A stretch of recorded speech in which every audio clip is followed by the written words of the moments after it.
evento e depois que vocês compartilhassem comigo um pouquinho do projeto de vocês.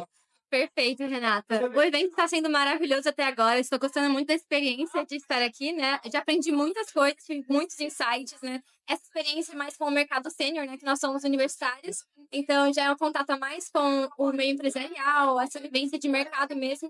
Então, até agora tem sido muito positivo. Consegui aproveitar bastante coisa, anotei bastante coisa. As pautas foram incríveis. Todas as palestrantes realmente trouxeram muita bagagem, muito conhecimento. Então, acho que consegui aproveitar bastante e absorver bastante conhecimento. Para mim também faz no mesmo sentido, né? De algumas pessoas que eu conheci aqui de outras empresas, o que eu comentei foi justamente que a nossa empresa ela é uma empresa júnior. Então, nós somos, né, universitários, enfim, e é outro mundo, né? Outro universo, muito diferente. Então, dentro dos eventos que a gente tem, dentro do movimento Empresa Júnior, é muito mais amplo, é muito geral, porque tem que condizer com as empresas do Brasil inteiro. Então, a gente não tem coisas tão focadas para a área do design. E isso é uma perda para a gente, porque a gente quer se desenvolver muito mais nesse mercado. Então, ter agora o Floripa Design Day, a gente tem a área de projetos, né, que eu sou diretora dessa área atualmente. Então, a gente ficou muito feliz que finalmente tá vindo algo assim para Florianópolis, né, dando assim, mais acessibilidade para esse tipo de pauta. Então, a gente está muito feliz de participar desse evento e a gente está achando maravilhoso. Vocês são universitários, e qual é o curso? Eu faço design gráfico e eu faço design industrial. Eu fiquei completamente encantada de conhecer todas a infinidade de designs que existe, né? Existe design de produto, design industrial, design gráfico. E a gente tinha, né? Tinha, porque agora eu conheço e entendo uma tendência de, quando fala assim, design, só lembra do design gráfico. O cara que faz ali aquela arte, que faz às vezes uma placa, uma logo, né? Uma identidade visual. E, na verdade, o design é muito mais que isso. E hoje eu pude aprender aqui que o design está inserido literalmente no nosso dia a dia, né? Porque a usabilidade, vamos dizer, dos produtos foi desenhada por um design. A mudança nas embalagens dos produtos que a gente compra no supermercado foi provavelmente feito por um design. Então, esse mundo realmente é um mundo muito complexo e cheio de infinitas informações, assim. E eu queria que vocês pudessem agora, já que cada uma é de um design, explicar qual que é a diferença de um para o outro e o que chamou a atenção de vocês para essa área também, que normalmente é uma área mais também masculina, né? Agora que eu tô vendo muitas mulheres no ramo do design, mas antes, quando eu procurava um design, era sempre um homem. Então, eu queria que vocês pudessem compartilhar o que chamou a atenção de vocês nisso e qual que é a diferença das duas áreas. Quer começar, Ju? Posso falar? Bom, eu estou no design industrial faz 2 anos, né? Estou na 5ª fase agora do curso, na UDESC. Eu acho que no primeiro momento, assim, o que mais me chamou a atenção, eu não tinha uma noção da profissão. O que mais me chamou a atenção, acabando de sair do ensino médio, foi realmente a grade curricular. Eu olhei ali as matérias, as disciplinas do curso e eu me encantei bastante. Eu gostei bastante das matérias. Senti que fazia muito sentido com o que eu queria, né? O que eu queria fazer da minha vida, né? Naquele momento. E principalmente porque o design industrial ele tem aquela pegada da criatividade, o meio artístico, mas também ele tem uma parte técnica que eu gosto muito também, que é a parte do desenho técnico, né? O design industrial você projeta móveis, eletrodomésticos, produtos realmente para o mercado, para as indústrias, então você tem um teor técnico que eu gosto bastante. Eu gostava muito desse tipo de matemática, enfim, era um tipo de matéria que eu gostava muito na escola, então foi uma coisa que me chamou a atenção.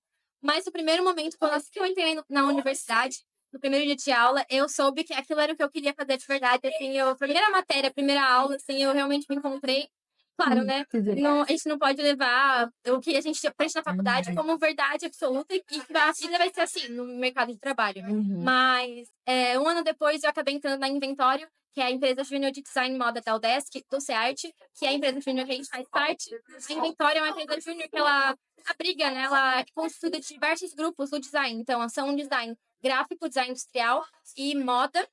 Além disso, nós também temos alguns estudantes que fazem parte das disciplinas, né, da ESAG, então seria de administração empresarial pública e economia. Então, são vários cursos que agregam essa visão mais multidisciplinar, que dão uma visão, uma perspectiva única para Inventório. Então, a gente reúne vários estudantes de vários cursos. Então, na Inventório, eu soube que realmente eu queria atuar como designer no mercado de trabalho, porque a Inventório, o objetivo e o propósito da empresa júnior, né, do movimento Empresa Júnior, é posicionar o estudante dentro do mercado de trabalho, garantir essa vivência empresarial dentro da universidade. Então, a gente tem esse contato com o mercado, a gente trabalha, a gente projeta de verdade, a gente fatura, a gente vende. Então, a gente tem esse contato e a gente sabe se a gente vai querer fazer isso ou não. E eu tive certeza com o Inventório que era isso que eu queria fazer pro resto da minha vida. E eu tenho muito orgulho de falar que eu sou presidente do Inventório, que é uma empresa incrível e realmente muda muito a visão de várias pessoas e realmente é um propósito incrível. Uma grande questão das empresas juniores é que elas são empresas que são organizações sem fins lucrativos, né? Então, tudo que a gente fatura é reinvestido nos membros. Então, tá participando de capacitações, tá participando de eventos. Às vezes são eventos que são em outras cidades, em outros estados, né? Então, é realmente para tu conseguir adquirir o máximo de experiência que tu conseguir antes de tu ir pro mercado sênior. Porque a gente sabe como é que é, né? Que às vezes eles pedem pouca experiência, mas eu não tenho, eu preciso que você me dê. Então, é um plus, assim, né? Para mim, para eu estar escolhendo o design gráfico, primeiramente, eu cresci com artistas, eu cresci com pessoas que faziam artesanato. Eu fui uma pessoa que era uma criança do teatro, eu era uma criança da dança, então eu sempre estive dentro desse lado mais criativo, né? Mas, ao mesmo tempo, o meu pai, ele trabalhava muito com questões ali de computador, de informática, eu sempre estava ali junto, então também tinha uma coisa mais técnica. Eu não sabia o que era design na época, eu não tinha nem noção que isso era uma profissão, né? Mas eu fui passando ali no ensino médio, eu fiz ensino médio onde tinha técnico de informática. E foi quando eu comecei a descobrir que, talvez eu esteja entendendo para onde eu quero ir com isso. Eu também entrei daí ali no ramo da publicidade e propaganda, né? Já me formei nesse curso. E aí, só que eu queria muito ir para uma universidade pública, eu queria muito ter a experiência para minha mãe sempre foi um sonho estar estudando no SEART, ela é artista, né? Então, ela sempre quis fazer artes visuais ali no SEART, e eu meio que fui juntar, eu também, eu quero muito fazer design gráfico lá dentro. Eu entrei primeiramente no design industrial, porque na época que eu estava decidindo o que eu ia fazer, surgiu a grande febre do UX UI, né? A gente sabe que é uma coisa que está crescendo muito. E muito do que eu vi eram pessoas que faziam design de produto, que a gente conhece ali como design industrial, indo para esse ramo. Então, ok, acho que vou fazer design industrial. Mas é muito mais sobre estar fazendo produtos que eu não estava me identificando muito indo com aquilo. E fui ver ali como que era o plano de ensino para design gráfico e eu acho que eu vou me entender melhor aqui. Acho que é onde eu vou me encontrar. E é onde eu tô me encontrando, né? Então, a gente tem um método de ensino que é tendo práticas projetuais todo semestre. Então, a gente ali dentro do design gráfico, a gente tem prática projetual de sinalização, de editorial, de interface, para a gente entender um pouquinho de cada camada dentro do design gráfico, né? Porque a gente sabe que também design gráfico existe várias camadas. Então, é mais ou menos nisso e eu tô, assim, muito animada pro futuro. Que legal. Meninas, e na faculdade, os designers, existem as matérias que são comuns? Tipo, quem estuda design industrial e quem estuda design gráfico vai estudar também? Eu vou dar um exemplo, né? Eu fiz matemática e depois eu fiz administração de empresas. Quando eu fiz administração de empresas, eu consegui eliminar um monte de matéria porque elas eram comuns, né? No design acontece isso ali, de alguns semestres ser bastante matérias que são iguais e depois é que começa a convergir lá do meio para o final do curso? Acontece. Seria isso? Sim. No primeiro semestre, assim, já no começo da faculdade, a boa parte das matérias a gente faz junto, né? Porque a gente, no primeiro momento, algumas matérias são similares, são pilares que são tanto para design gráfico, tanto para o design industrial. Por exemplo, história da arte, né? Que é um pilar do design. A gente tem que entender um pouco da história da arte para, então, estar replicando essa arte futuramente, né? Como design, porque o design, apesar de ser uma solução diversas vezes para algum problema que os usuários estejam enfrentando, ele também é uma arte, é um projeto ali que você está fazendo com uma estética aplicada, enfim. Então, tem essa matéria História da Arte. No primeiro semestre também tem Fundamentos de Linguagem Audiovisual. E agora, já na quinta fase, eu estou fazendo junto com o pessoal do DG, Design e Sociedade. Legal. E aí, né, não tem como não trazer esse assunto para agora, porque tá todo mundo falando sobre as IAs. E eu quero saber de vocês. Vocês acreditam que as IAs vão substituir os designers gráficos? Então, dentro da universidade, a gente começou a entrar muito nessa pauta, muito nessa discussão. Eu adoro discutir sobre isso, eu acho super interessante, né? Mas algo que a gente sempre fala, porque uma outra matéria que a gente tem em conjunto agora é ergonomia visual. Acho que essa é ergonomia o nome, né? Da matéria. Ergonomia. E dentro disso, a gente fala muito sobre o design centrado no usuário, ou centrado no ser humano, né? E é justamente essa diferença que a gente fala. A IA tem... Gente, tem algo que a IA nunca vai ter, que é a humanidade, que é a humanização das coisas. E justamente, né, a gente teve algumas polêmicas dentro do Instagram, por exemplo, dentro de redes sociais, que estava desumanizando as coisas. E a gente queria voltar com essa humanização, justamente para a gente conseguir se conectar melhor com o público, porque é isso que a gente está sentindo falta, né, de conexões. Então, por isso que eu sinto que nunca vai substituir. Como vários designers falam, como vários profissionais da área falam, vai ser uma ferramenta, já uma ferramenta, então é um apoio, é algo, mas nunca vai substituir. Aí eu concordo com o que a Ariel disse, eu acho que as IAs, né, claro, eu acho que elas vão realmente pegar algumas funções que a gente consegue estar fazendo, né? Mas eu acho que a gente tem que ser mais esperto, a gente tem que aproveitar esse período de incerteza e se adaptar. Aproveitar que a gente tem essa possibilidade de entender e aprender com as IAs para a gente realmente se tornar insubstituível, né? Para garantir, então, que a gente consiga permanecer no mercado, que a gente consiga garantir o nosso lugar no mercado de trabalho. Então, tá ali se capacitando, se desenvolvendo, garantindo, construindo melhor o seu currículo, então, se desenvolvendo cada vez mais, até com as IAs, aproveitando as IAs, né? Estudando elas, sabendo como usá-las. Então, isso diferencia, né? Você deixa de ser... de poder ser substituído, né, de ser trocado pelas IAs para ser, então, contratado por saber usá-las. Então, é saber realmente surfar nessa onda, aproveitar esse momento e tomar o melhor caminho, né, a melhor alternativa. Eu acho que as IAs, ela vai limpar aqueles clientes que a gente não gosta mesmo de atender. Eu vou dizer isso porque é a realidade. Tipo, todo design gráfico, eu tenho um design que trabalha comigo, né? E aí o João, a gente sempre brinca muito. Eu falo assim, João, e o que você me fala das IAs? Eu falo assim, as IAs tá levando tudo aqueles clientes que eu não quero atender. Que são aquela galera que não valoriza o meu trabalho, que não entende a criação de realmente uma arte e que tá procurando só preço. Se ela quiser só preço, contrata mesmo lá o ChatGPT, que ele vai resolver o teu problema. Ele vai criar a imagem que você quiser, ele vai fazer o post que você quiser, ele vai fazer tudo que você quiser. Sim. Agora, aquele tchan, né, que você sente ao ouvir, assim, isso a inteligência artificial não vai conseguir fazer, porque realmente é a nossa sensibilidade e de entender que tudo comunica. A IA, ela é lógica, né? E nós nem sempre. A gente fura a bolha da lógica muitas das vezes para poder criar algo. Eu falo que eu não sou design, mas eu sou obrigada a ser criativa. Sou criadora de conteúdo. Então, todos os dias eu tenho que estar ali pensando como que eu vou adaptar aquilo que está dando certo pro meu ramo, que eu também não preciso reinventar a roda, mas eu preciso ser autêntica. E eu vejo que a questão do design tem a autenticidade que realmente os artistas têm. Tem um equilíbrio, gente, entre ser artista e a vida econômica do design também, porque nem todo artista sabe se vender. Como que é trabalhar isso para quem é design que entende que é uma arte?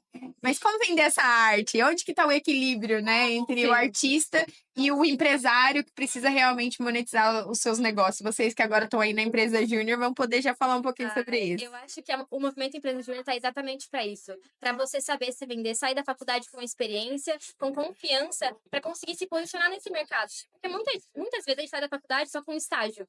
No estágio, o que a gente faz? A gente faz serviço de base, a gente acaba não fazendo uma coisa realmente, um papel muito importante, desempenhando funções que realmente agreguem no nosso currículo. Enfim, então na Empresa Júnior, que a gente tem a oportunidade de crescer cargos, desempenhar funções, papéis, que muitas vezes você só poderia estar desempenhando com anos de experiência, anos de prática.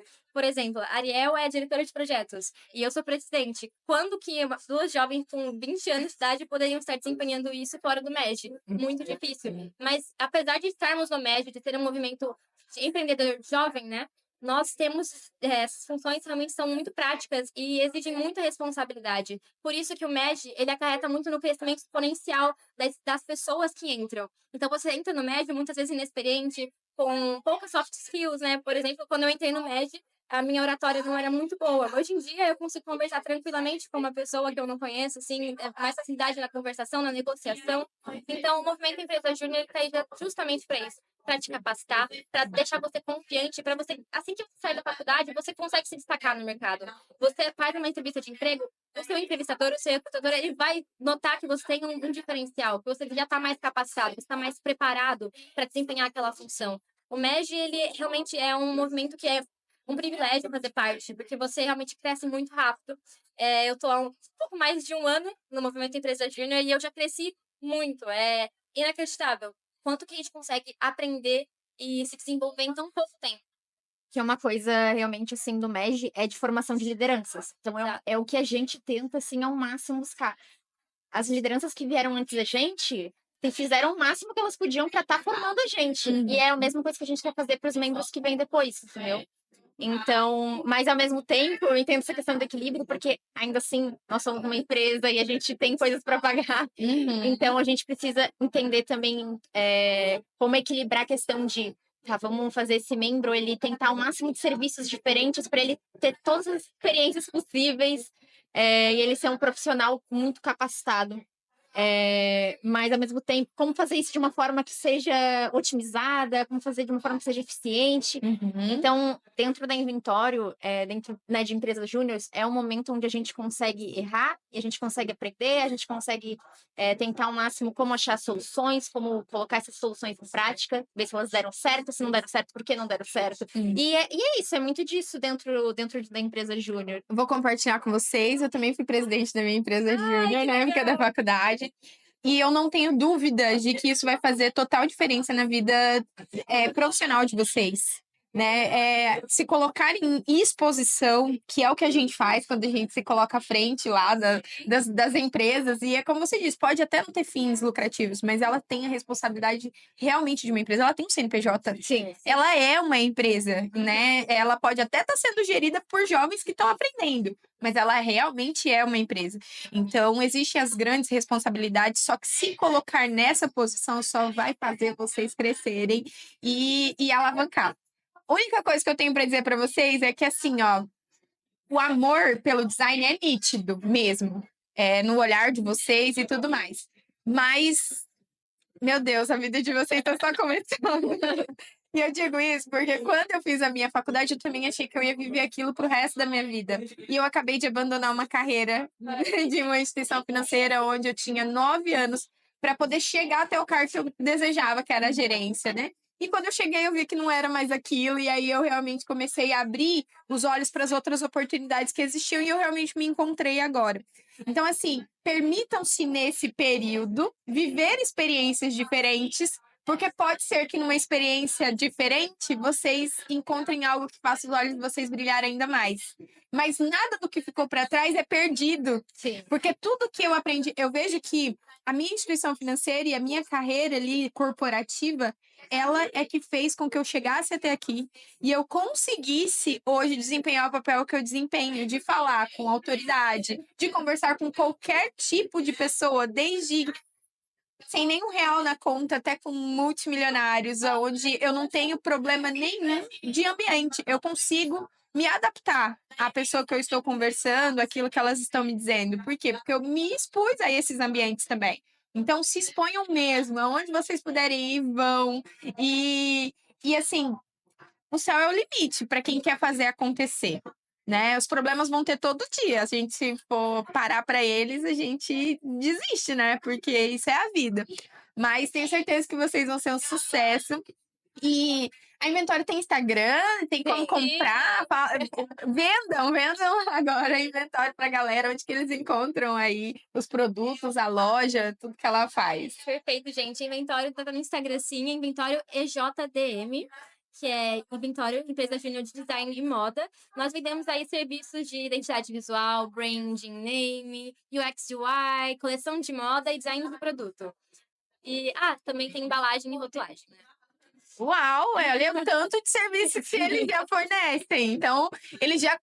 Não é que não começou agora, né? Porque geralmente ela é uma empresa que vai passando, né? De Sim. presidente para presidente. Quando ele sai, entra outro e assim vai. Mas é uma empresa, por mais que seja júnior, que tem já um portfólio bem grande de produtos aí. E quem não precisa, né? Quem não precisa, talvez, dar uma repaginada na identidade visual.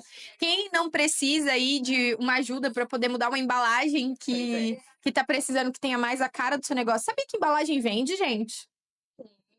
A embalagem, às vezes, vende mais que a própria comida. Sim, tem bastante.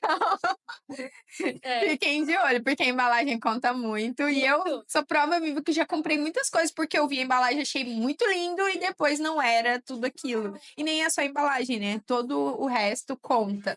Eu tenho uma loja que eu gosto muito de comprar. E eu gosto de comprar para elas mandarem entregar para mim, porque quando chega, a embalagem delas é tão encantadora, a forma com que elas dobram o papelzinho, põem uma florzinha, bate um perfuminho, é lindo. Então, Isso é assim, tudo a experiência do usuário, né? Exato. Então, tudo pensado. Elas nem são designers, mas elas pensaram como uma para pensar na experiência do usuário e transformar isso realmente no que a gente chama de experiência. Porque nós estamos na era da experiência, né? Sim. Ninguém mais compra um produto por comprar ou compra um serviço por comprar. Elas querem realmente viver algo novo, né? A gente nunca pensou que fosse possível comprar comida sem ter um restaurante. Né? Sem ir a um restaurante. Onde que se pensou, mas comida delivery? Não. E hoje é onde a gente mais compra comida, né? Através do iFood, porque o iFood ele pensa na experiência do cliente, na facilidade que é comer e por assim vai. Então, tudo isso foi pensado realmente no cliente, é colocar o cliente no centro, né? exatamente. É o que a IA nunca vai conseguir, né, gente? Que delícia esse bate-papo com vocês. Vou dizer assim, né? Como se vocês. Eu tenho um filho de 17, então. Que orgulho a mãe de vocês devem ter de vocês. Espero que sim. É claro, né? Adolescente ainda trabalha, por mais que eles façam tudo certo, eles vão ter os filhos adolescentes. Mas, assim, sucesso. Que esse seja só um pontapé mesmo para vocês fazerem a diferença no mundo. E se exponham. É isso que eu tenho para dizer para vocês, assim, se exponham, porque a exposição vai fazer vocês chegarem em lugares assim inimagináveis. Perfeito. Mas tem que se expor. Quem não é visto não vai ser lembrado, não tem como. E falando em exposição, muito obrigada por chamar a gente para participar desse Queria que vocês compartilhassem. Então, como foi essa experiência? Como foi para vocês poderem participar disso aqui? O que vocês acham dessa ideia, da gente levar os podcasts, tirar do estúdio e trazer para os eventos? Eu acho uma ótima ideia, porque a gente meio que. Eu olhei, assim que eu cheguei, eu falei, nossa, que legal participar. Será que a gente pode participar do podcast, fazer parte, contar um pouquinho da nossa história? Eu acho que é uma experiência super gratificante e a gente se expõe, a gente acaba convidando e participando de coisas novas. Mas uma coisa também que a gente tem no Inventório, que é um dos nossos pilares assim, de cultura, que é coragem de agir. Então, mesmo que você esteja nervoso, ansioso, eu acho que sempre vale a pena você ter aquela coragem. Se você estiver com medo, vai com medo mesmo e faz. É igual você falou, se exponha, aproveite, se arrisque. Claro, tudo com consciência, né? Mas a coragem, ela às vezes é um fator determinante para um ponto-chave na sua carreira. Então, Assuma o risco. assuma Vale a isso. pena. Assume o risco. Vai dar errado algumas vezes, mas a maioria das vezes dá certo. E se não der certo, é experiência. Exatamente. A gente nunca perde. Ou a gente ganha ou a gente aprende. Exato. Então, não tem como perder. Então, assuma o risco e vai. Valeu, viu? Ai, muito obrigada, Ah, Renata. Muito parabéns, obrigada por meninas.